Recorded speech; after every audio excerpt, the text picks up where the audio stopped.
የዛሬውን የብሬንፎርድና የአርሰናልን ጨዋታ የሚወስኑ 3 ዋና ዋና ነጥቦችን ላስቀምጥ።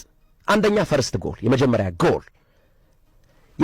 ጎል አርሰናል ካስቆጠረ ሙሉ በሙሉ አርሰናል በፖሴሽን የበላይነት ስላለው እቺን ጎል አስጠብቆ የመውጣት እድሉ ከፍተኛ ነው። ፕሮሰስ እያደረገ ኳሱን እየደበቀ እየተቆጣጠረ የሚቀጥልበትን እድል ስለሚፈጥር ማለት ነው።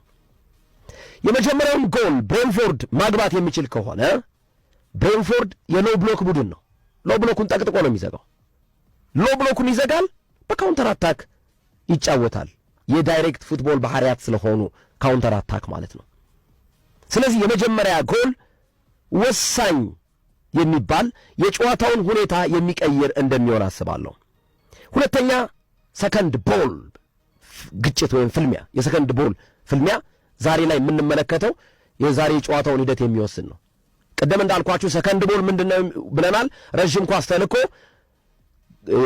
ወይ የአርሰናል ተከላካይ ወይ የአርሰናል ተጫዋች አሊያም የብሬንፎርድ አጥቂ ወይም የብሬንፎርድ ተጫዋች የመጀመሪያውን አየር ላይ ያለውን ኳስ ካወረዱት በኋላ መሬት ነጥሮ የሚመለሰው ኳስ ሰከንድ ቦል ነው ብለናል። እሱን ኳስ ለማግኘት የሚደረገው ፍልሚያ የዛሬውን የጨዋታ ሞመንተም ይወስነዋል። የጨዋታውን ሂደት እጅግ ወሳኝ እንዲሆን ያደርገዋል።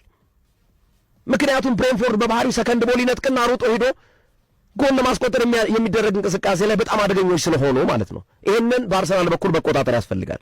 ሶስተኛው ቅድም እንዳልነው የሴት ፒስ እንቅስቃሴዎች ላይ የማዕዘን ምት፣ ፍሪኪክ ወይም ቅጣት ምቶች፣ እነዚህ ነገሮች ላይ በሁለቱም ቡድኖች በኩል በሴት ፒስ እንቅስቃሴ ላይ የመልሱ ሮራ በብሬንፎርድ በኩል በአርሰናል በኩል ደግሞ የማዕዘን ምቶች አድቫንቴጅ አላቸው።